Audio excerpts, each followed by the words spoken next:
The quiet suburban street was bathed in the soft glow of the afternoon sun, casting long shadows across neatly manicured lawns and quiet homes.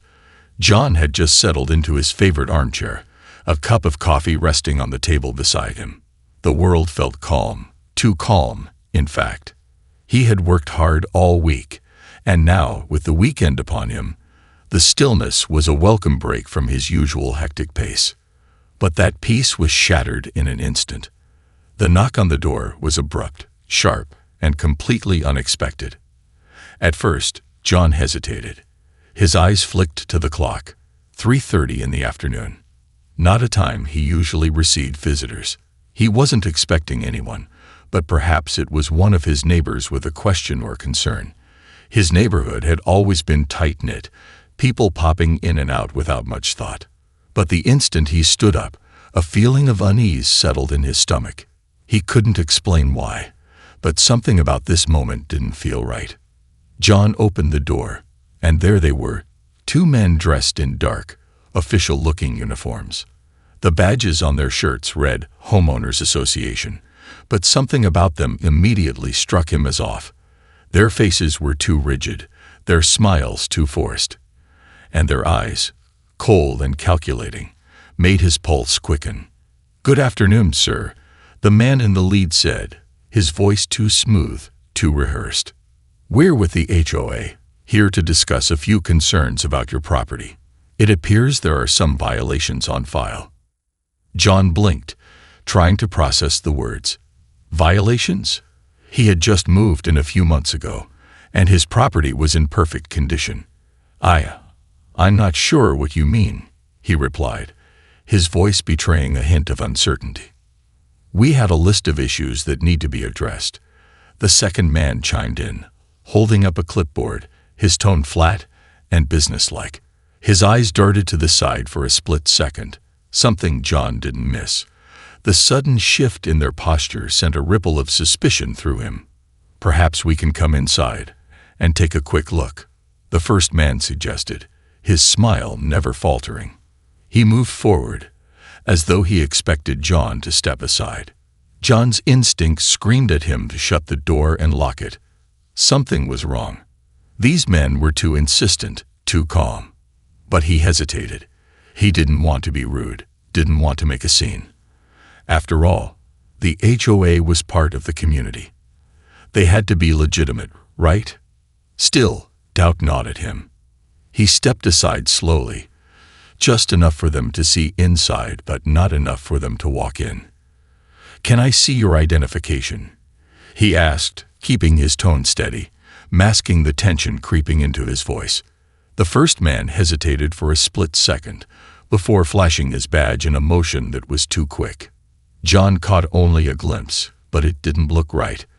The badge lacked the intricate details that he had seen on previous HOA representatives. The second man shifted his weight, his hand resting on a concealed object beneath his coat.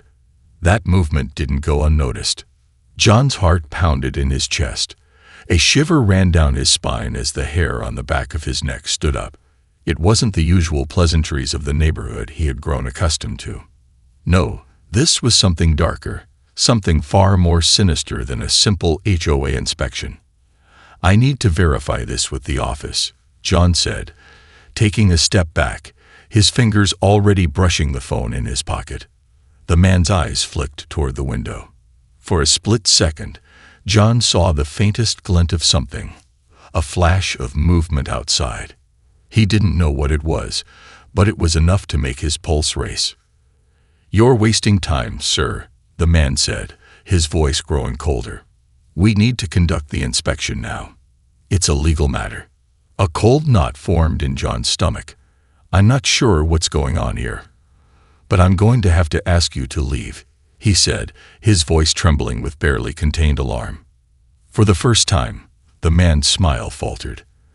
The tension in the air thickened, heavy with a sense of danger that John couldn't ignore. And just as he was about to slam the door shut, he heard it, the unmistakable sound of an engine revving outside, followed by the screech of tires as a dark SUV sped past the window. John froze. Something wasn't right. Something was very wrong. He reached for his phone, his fingers trembling as he dialed the one person he could trust, his cousin Alex. He was a SWAT officer. Alex would know what to do. The line rang. The seconds felt like hours. Then, Alex's voice came through the receiver, calm but urgent. "John, what's happening?" "Get here now," John whispered, his voice barely audible. "I don't know who these guys are, but they're not who they say they are." Before he could say more, there was a thud at the door. They were trying to break it down. And then, the panic set in. The door trembled under the force of the pounding, and John's heart leaped into his throat. The men outside, still eerily calm, continued their relentless knocking. But now, their voices were different, more insistent, tinged with something darker. "Open the door, now," the first man demanded, his voice cold and unyielding. "This is an official HOA inspection. We have legal grounds to enter." John's fingers tightened around his phone, but he couldn't seem to move. His pulse hammered in his ears as the seconds stretched into eternity. He glanced over at the broken vase on the floor, the spilled water slowly forming a dark puddle on the hardwood, a quiet symbol of the chaos now unfolding. His hand hovered over the door handle. He wanted to bolt, to lock himself away, but the moment felt suspended, as if someone, was watching. He shifted his gaze to the window and froze. The black SUV that had been parked across the street earlier was now closer, its engine running in a low, menacing hum. Two figures were standing beside it, just outside the reach of the fading sunlight, their silhouettes sharp against the setting sun. They weren't looking at the house. They were watching the street, watching for something. A deep, unsettling feeling crawled up John's spine. He wasn't just dealing with rogue HOA officers. This was something coordinated, something planned. The two men outside weren't acting like authority figures. They were acting like predators. His fingers fumbled as he dialed Alex's number again, the phone trembling in his hand. The line rang once, twice, and then, "John, what's going on?" Alex's voice, usually calm, now had an edge of urgency. "They're not from the HOA," John whispered, his voice barely a breath. "I don't know who they are, but I think they're trying to break in. They've been watching my house. Get to a safe room and lock yourself in. I'm sending my team. Hold tight. Don't make a move until we get there." Alex's voice was firm, commanding. John could hear the wheels turning in Alex's mind. His cousin had seen things like this before. Before John could respond, a loud bang echoed through the door, a violent slam that rattled the frame. The men weren't just knocking anymore. They were trying to force their way in. Panic surged through John's veins, but he fought it down, clenching his teeth. He had to think clearly. His gaze darted around the room, landing on his back door. He could escape through the yard, maybe make it to the neighbor's house. But as if reading his thoughts, the second man's voice rose from the other side of the door, sharp and cold. "You don't want to make this difficult, Mr. Howard. We can do this the easy way or the hard way. But we will come in, whether you open that door or not." A sickening chill swept over John. He backed away slowly from the door, his thoughts scrambling. Something about the way the man said his name. It didn't make sense. He'd never told them who he was. They weren't supposed to know anything about him. And then, just as the knot in his stomach tightened, the door rattled again. This time, it wasn't just a knock. The sound was different, grating, almost as if someone were testing the frame for weaknesses. A low, ominous scrape came next, like the sound of metal against wood. He realized, with dawning horror, that they were preparing to breach the door. His hand flew to his pocket, his phone still pressed to his ear. He could hear Alex's voice in the distance, a faint static buzzing as he tried to listen for updates. "Alex," John gasped. "They're already inside. They're coming through." And then, without warning, the door splintered with a sickening crack. The first man, his face now twisted into a grimace, stepped inside. John's breath caught in his throat, his body frozen in place. The man's eyes locked onto his, and for a brief moment, time seemed to slow. Those eyes, cold, calculating, and strangely familiar, sent a shiver through John's core. But before he could react, a sound from outside interrupted everything. The sudden roar of a car engine, a screech of tires, followed by the thundering noise of a vehicle speeding down the street, a vehicle that wasn't stopping. Alex's voice shot through the phone, louder now, urgent. "John, get out now. Do not wait for them." John didn't think. He couldn't. Panic had taken over. He bolted for the back door, his heart racing, his legs feeling like lead.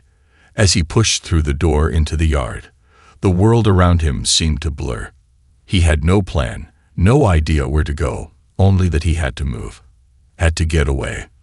But as he ran, he couldn't shake the feeling that someone, somewhere, was still watching him. The men weren't just after his house. They were after him. John's feet pounded against the grass, his lungs burning as he sprinted across his backyard. The air felt thick, each breath coming harder than the last. His mind raced, a jumble of thoughts crashing together like a storm. What were they after? Why had they targeted him? The sound of pounding footsteps behind him, faint but growing louder, snapped him back into the present. He glanced over his shoulder, half expecting to see the men in the HOA uniforms chasing him. But the yard was eerily empty. His pulse quickened. Had they already caught up? Had they been waiting for him to make a break for it? Or worse, had they anticipated he'd run and set up a trap? Desperation pushed him harder, his legs a blur as he tore around the side of the house. The black SUV was still parked across the street, the windows darkened, the engine running, its presence like an ominous shadow. But now something had changed. The vehicle wasn't the only thing in view. There were more of them, men emerging from nearby houses, their movements deliberate, almost synchronized. And they weren't just standing around. They were watching him. John's heart thudded in his chest. The realization hit him like a punch to the gut. They weren't just here for some small-time scam. They were setting up a full-scale operation. He had become the target of something far bigger than he could have ever imagined. He reached the side gate, his hand gripping the handle, but before he could swing it open, he froze. The gate, his only escape, was blocked. A man stood there, tall, his face hidden behind dark sunglasses, a simple white shirt. But his stance, the way he held himself, screamed authority. This man wasn't a random thug. He was someone important. "Where do you think you're going, John?" The voice was deep, almost mocking. John's breath caught in his throat. The voice was cold and unnervingly familiar. It took a second, but then it hit him. He had heard this voice before. He had heard it in briefings, in shadowy meetings at his old job. He had never met this man face to face, but he knew exactly who he was now. This wasn't just some random criminal. This man was connected to a covert operation from John's past, one that he had walked away from years ago. John's mind scrambled for a way out, his body tense with a flood of old instincts kicking in. He wasn't just dealing with a shady HOA scam. He was dealing with dangerous people from his former life, people who would stop at nothing to get what they wanted. "Who are you?" John forced the words out, his voice a mixture of disbelief and fear. He didn't have time to piece everything together. All he knew was that the man standing before him wasn't here by accident. The man's lips curled into a smile, almost like he was savoring John's confusion. "I'm here for something you have, John. Something very valuable. And you don't even know it." John's blood ran cold. "What do you want from me?" The man stepped closer, his gaze never leaving John's face. "You've been a problem for a long time, John. You don't realize the mess you've been tangled in. But trust me, we're going to fix that now." John swallowed hard. He was already regretting not listening to the warnings, the ones that had been buried in the corners of his memories for years. He had left that life behind, walked away, but it seemed that his past wasn't done with him yet. A screeching noise from behind him snapped his attention back to the yard. Another black SUV appeared, this one speeding down the street, its headlights cutting through the darkening sky. This wasn't just about him anymore. He was part of something larger, something that was unraveling faster than he could understand. And before he could react, the man in front of him made a sharp gesture with his hand. The sound of footsteps grew louder, more urgent. More of them were closing in. John's breath hitched. The trap was tightening. And there was no way out. But then, out of nowhere, the ground shook with a roar. Tires screeched. His heart skipped a beat. Alex's voice rang in his ear. "John, get down. Now." A wave of relief flooded over John, but it was quickly replaced by a terrifying realization. This wasn't just a rescue. It was a full-blown assault. The ground rumbled beneath him as the SWAT vehicle skidded to a halt in his driveway, headlights blinding in the darkness. For a split second, everything paused. The men in the sunglasses froze, and the tension in the air felt like a spark waiting to ignite. Then all hell broke loose. The air vibrated with the sharp screech of tires as the SWAT vehicle slid to a stop, their engines roaring in the night. John barely had time to react before the world around him exploded into chaos. The black SUVs that had been lurking in the shadows, poised like predators, now became the prey. SWAT officers poured from the vehicles, clad in dark tactical gear, their movements precise and coordinated. John's heart pounded in his chest as the men in sunglasses, the ones who had been closing in on him, turned toward the new threat. Their faces went ashen. But it wasn't fear that flashed in their eyes. It was something darker, more dangerous. These weren't ordinary criminals. They weren't just here for some petty operation. No, these men had been waiting for this moment, and now they were trapped. But even as the SWAT team rushed to secure the perimeter, John knew the danger wasn't over. This wasn't just a simple rescue. This was about to escalate in ways he couldn't even begin to understand. "Down," a commanding voice barked from behind him. Before John could react, a hand shoved him to the ground, and he felt the rough earth beneath him. The world blurred, the sound of feet pounding across the yard growing muffled as his body hit the dirt. He didn't have to look up to know that the men in the HOA uniforms weren't going down without a fight. A loud crack of gunfire shattered the night. The world seemed to slow. John's eyes snapped toward the sound. The men in the black SUVs were pulling weapons from beneath their jackets, high-powered rifles, the kind that belonged in a battlefield, not in a suburban neighborhood. They had come prepared, anticipating this confrontation. And now they were responding with deadly force. SWAT officers dove for cover, their guns drawn, moving like shadows in the night. Another burst of gunfire ripped through the air, followed by the sharp crack of a sniper's rifle. The tension in the air was so thick John could taste it. His thoughts were a jumble, racing through his mind, each scenario flashing before his eyes. They want me alive. They're after me, not just the house. John's eyes darted to the side.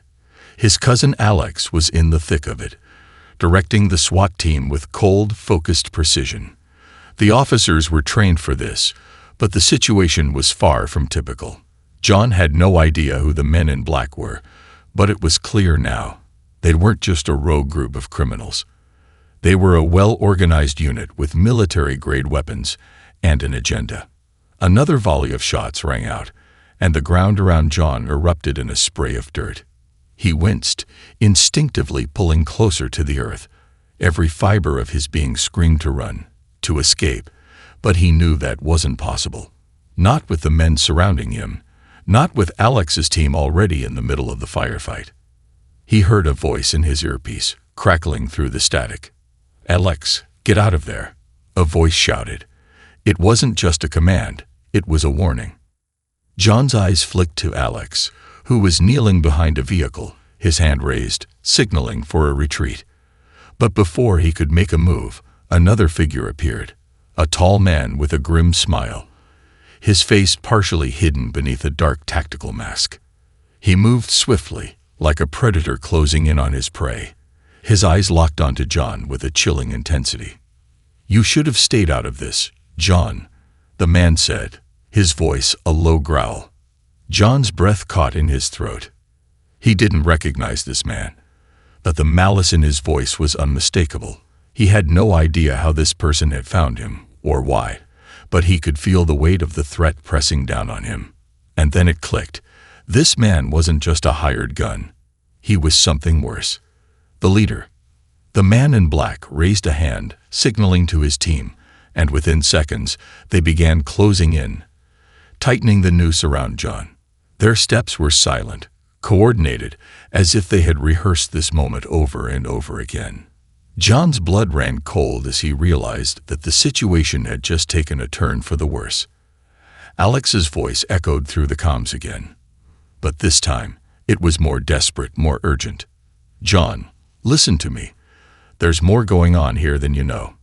You're not just a target. You're a pawn in something much bigger." John's heart pounded faster. What did Alex mean? What had he gotten caught up in? But before he could process it, the man in black raised his gun. The world froze. Bang! The shot rang out, and everything blurred into chaos once again. Time seemed to stretch impossibly thin as the deafening sound of the gunshot shattered the night. John's heart skipped a beat. His instincts screamed at him to move, but his body was paralyzed, frozen in that one horrifying moment. The man in black, his expression unreadable behind the tactical mask, lowered his weapon. His eyes were cold, empty. For a fraction of a second, John thought he was done for. But then the world erupted in movement. Alex's voice crackled in his earpiece, but it was distorted, urgent. "John, move you." And then the sound of gunfire filled the air once more, but this time it wasn't coming from the man in black. The burst of high-powered shots rang out from the SWAT team's positions, shattering the tense silence. The world became a blur of flashing lights, explosions of dirt and debris, and the rapid exchange of fire as the two sides collided in an explosion of chaos. John's body snapped into motion. He didn't need to think. His legs carried him, adrenaline surging through his veins as he ducked and dodged, moving instinctively. He ran, zigzagging toward the cover of the nearest vehicle, his breath ragged as his heart pounded in his chest. Each step felt heavier, but he couldn't stop now. Not when he could hear the thundering footsteps of the enemy closing in. The tension was suffocating, every second a battle to stay alive. As he reached the side of the car, a body collided with him. He spun around to see Alex, his cousin's face etched with determination, but with something else behind his eyes. The flicker of regret, the kind of emotion that only came with knowing they were all in way over their heads. "We need to move now," Alex growled, pulling him away from the car. "They're not here just for you. They've been watching us for a long time." John's stomach churned, watching them. The truth was slowly dawning on him, but it was too much to fully process in that moment. "Who are they, Alex?" John gasped, ducking as more shots rang out, narrowly missing them. "We don't have time for that now," Alex snapped, pulling him forward again. "They've been keeping tabs on us for months, John. This isn't just about some rogue criminals or the HOA. These people are far more dangerous than we ever realized." The ground shook beneath their feet as another vehicle sped down the street, tires screeching as it slid to a stop in front of them. More men emerged, armed to the teeth, moving with the kind of precision that could only come from years of military training. These weren't random mercenaries. They were professionals, part of a much larger and more organized operation. John's breath caught in his throat. They were surrounded. It wasn't just a few enemies anymore. It was an army, and he had no idea how deep this conspiracy ran. "Where are they taking us?" John asked through gritted teeth as Alex pushed him toward the back of the house, trying to find a way out of the open. "Doesn't matter where," Alex replied, his voice grim. "We just need to survive long enough to figure it out." But as they rounded the corner, John's eyes locked onto something that made his blood run cold. A figure in the distance, standing atop a raised platform in the middle of the street, was watching them with an eerie calm. The faintest glow of red from a night vision scope glinted from his weapon. The sniper. John's heart dropped. The game had changed. They weren't just going to capture him. They were going to end it all here, under the harsh lights of the suburban street. The realization hit him like a physical blow. Without warning, Alex shoved him down behind a stack of boxes, his grip tight on John's arm. "Stay low. Don't move," Alex ordered, his voice sharp with urgency. John could barely hear his own thoughts, drowned out by the deafening noise of the firefight and the sound of more vehicles pulling up. The night air was thick with gunpowder, a suffocating cloud of fear hanging over them. His eyes darted from side to side, trying to make sense of the chaos, but all he could focus on was the figure in the distance, the sniper now taking aim directly at them. Click. The unmistakable sound of a sniper rifle being cocked echoed across the street. John held his breath. The world was now a series of ticking seconds. Each one felt like a countdown. Every breath, every movement felt as if it could be his last. The sniper had him in his sights, and John knew that, in a moment, he wouldn't be the only one in danger. The sniper fired. Bang! A burst of dust exploded near them, followed by the sickening sound of metal meeting flesh. Someone fell. But not John. Not yet. The game was far from over. The deafening crack of the sniper's shot echoed through the night, and for a split second, everything went silent. Time seemed to stretch as John's heart raced in his chest, the air thick with the stench of fear and gunpowder. He held his breath, eyes wide, locked onto the spot where the bullet had struck. But it wasn't him who had been hit. A figure beside them, a SWAT officer who had been crouching just moments before, collapsed to the ground with a guttural scream. Blood pooled around him, spreading across the pavement like a dark stain in the night. The man's face was contorted in agony as he struggled to breathe, his hands clutching at his chest. "Medic!" Someone shouted, but the urgency in the voice only highlighted the gravity of the situation. John's stomach churned. The sniper hadn't missed. The bullet had been meant for him. No, meant for them. The enemy was closing in with deadly precision. Each shot, each movement, felt like a death sentence, and John wasn't sure how much longer they could last. Alex didn't hesitate. Without a word, he dragged John further behind cover, his grip like iron around his arm. His cousin's face was etched with grim determination, but John saw the flicker of fear in his eyes, the kind of fear that comes when you realize there's no easy way out. "They're everywhere," Alex muttered, his voice barely audible over the chaos. "They've got the whole block surrounded. We need to move now." John could hear the sound of more footsteps, more enemies closing in, pushing their way through the shadows. The men in black were relentless, moving with terrifying efficiency. They were closing the net, tightening the grip on everything John had once thought was safe. "We can't just run," John gasped, his mind spinning. "Where do we go? How do we get out of here?" "Shut up and move," Alex snapped, pulling him toward a narrow alleyway between two houses. "There's a way through the backyards. We take it, and we make for the street behind us. We might be able to escape." But the moment they started running, the world exploded again. Gunfire erupted from both sides of the alley, sharp cracks splitting the night air like thunder.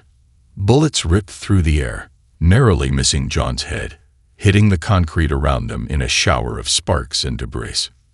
"Keep moving," Alex shouted, his voice strained as he fired back, his weapon cracking in the distance.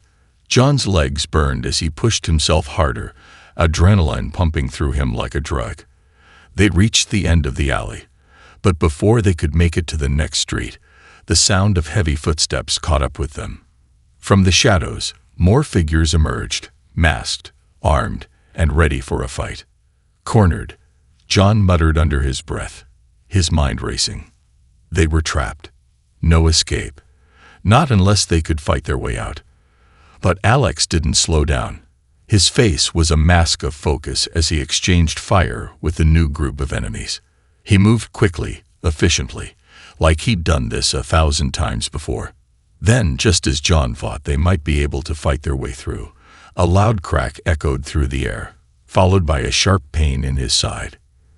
He gasped, his body jerking as the force of the impact slammed him against the wall of a nearby house. His breath hitched, and for a moment, everything spun around him. Blood soaked through his shirt, warm and sticky, spreading quickly. "John!" Alex shouted, his voice filled with panic. John tried to focus, to push through the blinding pain, but it was hard to breathe, hard to think. His side felt like it was on fire, the blood dripping down his waist in a steady stream. "Stay with me, man." Alex's hand gripped his arm, pulling him up. "We're almost there, just a little further." But John's vision was already starting to blur. He felt lightheaded, disoriented, and he could barely make sense of what was happening. Everything felt like it was moving too fast, and yet too slow at the same time. His mind scrambled to stay focused, but the world around him felt farther and farther away. The sounds of gunfire, shouts, and chaos were fading into a muffled, distant roar. All he could focus on was Alex's frantic face, the desperation in his eyes as he tried to drag John forward, deeper into the night. And then, just when John thought he couldn't go any farther, he heard something. The sound of sirens in the distance. The faint wail of emergency vehicles, moving closer. Was help finally coming? But before he could react, the world around him tilted, and everything went dark. The price of survival was steep, and John wasn't sure he could afford it anymore. John's world was swallowed by darkness, the edges of his consciousness fraying, fading in and out like a broken signal. His chest heaved with shallow breaths, and his side burned with a pain so intense it felt like he was being torn apart. He couldn't focus. Every time he tried to grasp onto something, anything, his thoughts slipped through his fingers like water. But then, something sharp. A voice. "John, stay with me. You're not done yet." Alex's voice cut through the fog. John's eyes fluttered open, but the world was spinning, a kaleidoscope of shapes and sounds he couldn't make sense of. He was lying on something cold, hard, concrete, dirt. His senses were jumbled, his thoughts a blur, but Alex was there, leaning over him, his face drawn with worry. "We're not done, John. You hear me? We're not dead yet." John's throat felt like it had been scraped raw, but he managed a weak cough, trying to respond. His lips barely moved. What happened? The words were slurred, barely above a whisper, but Alex heard them. Alex's hand tightened around John's, his fingers cold and firm against the warmth of John's skin. "We got you out of there," the rest of the team's holding them off. "We've got to keep moving." They're not giving up. John's mind clung to the fragments of what had happened before the blackness had overtaken him.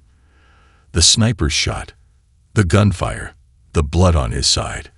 But there were more questions now. Too many to process at once. Who were the men in black? What did they want with him? And why had they been after him for so long? A low, rumbling sound filled the air, the unmistakable growl of an engine. Another vehicle, pulling up fast. More of them. His stomach clenched. They were still here. They hadn't stopped. "Alex." John's voice broke, but Alex was already pulling him to his feet, his grip tight. "Hold on," Alex urged, pulling John's arm around his shoulder to help steady him. "We can't stop. If we do, they'll finish this. We need to get to the extraction point. Now." John's legs felt like jelly, each step a battle as his body screamed in protest. His blood loss, the pain, the sheer exhaustion, all of it threatened to overwhelm him. But Alex was right. They weren't out of danger yet. The urgency in his cousin's voice was all the confirmation John needed. They couldn't afford to stop. They staggered down a narrow alley, the sound of pursuit closing in. More men, more gunfire, but it was distant, fading, like a storm on the horizon. But still, every step felt like a countdown. His mind raced, trying to process what was happening, but the adrenaline from before was starting to wear off, replaced by the numbness of fear. Suddenly, Alex stopped, pulling John into a shadowed doorway. His breath was ragged, his body covered in dust and sweat. But his eyes were sharp, focused. "We're close," Alex muttered, peeking around the corner. "Just a few more yards to the truck. Hold on, I'll cover you." John's pulse quickened. The truck. That was their escape. But then, something changed. The sound of heavy footsteps echoed down the street, faster, closer. This wasn't a random patrol. The men in black had regrouped. They had tracked them down, and they were closing in for the kill. John's breath caught in his throat. He could feel it. The air was electric with impending danger. He could hear them now, their voices low, menacing. Alex turned to him, his eyes flashing with a brief flicker of something. Fear, or maybe determination. It was hard to tell. "I'm going to make a run for it," Alex said, his voice steady. "When I go, you go. You follow me, straight to the truck. Don't stop for anything. Do you hear me?" John nodded weakly, his mind a mess of adrenaline and pain. But there was no time to second-guess, no time to ask questions. "Go," Alex ordered, and in the next heartbeat, he was gone. John watched, barely able to track his cousin's movements as Alex bolted from the doorway, charging toward the truck. But as Alex reached the open street, the unmistakable sound of a gunshot cracked through the air. No, the world went into a blur of motion.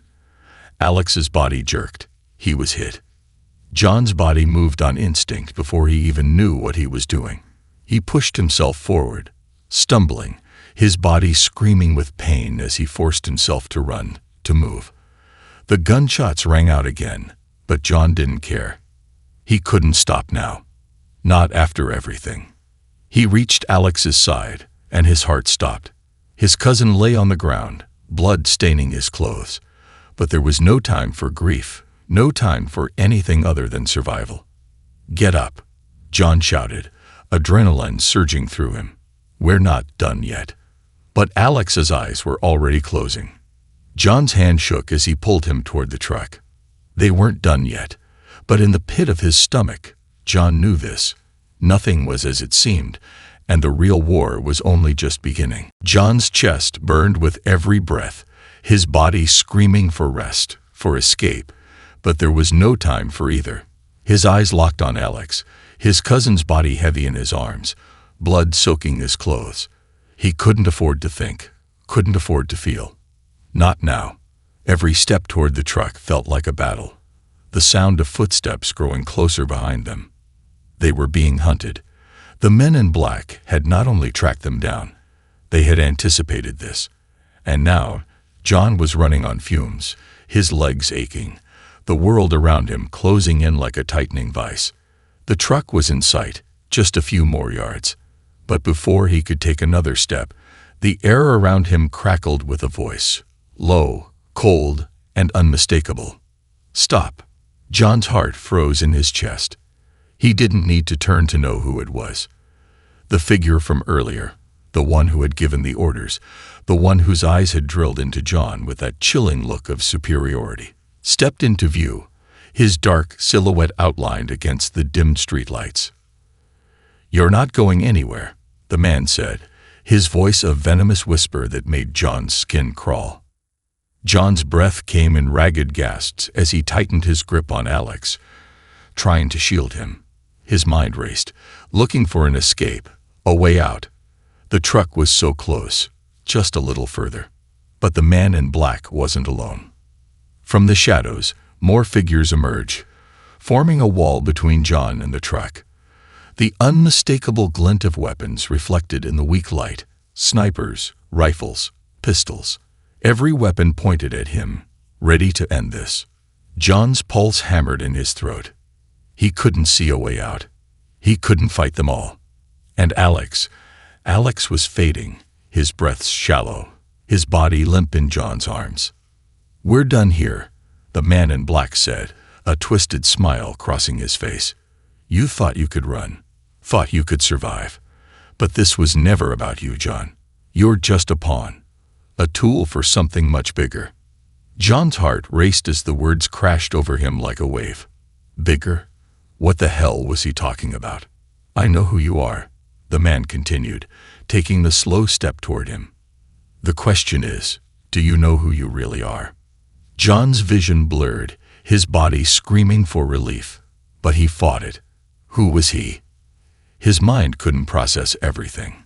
The chase, the ambush, Alex's condition, and now this strange, cryptic man who was revealing more than John could handle. Pawn.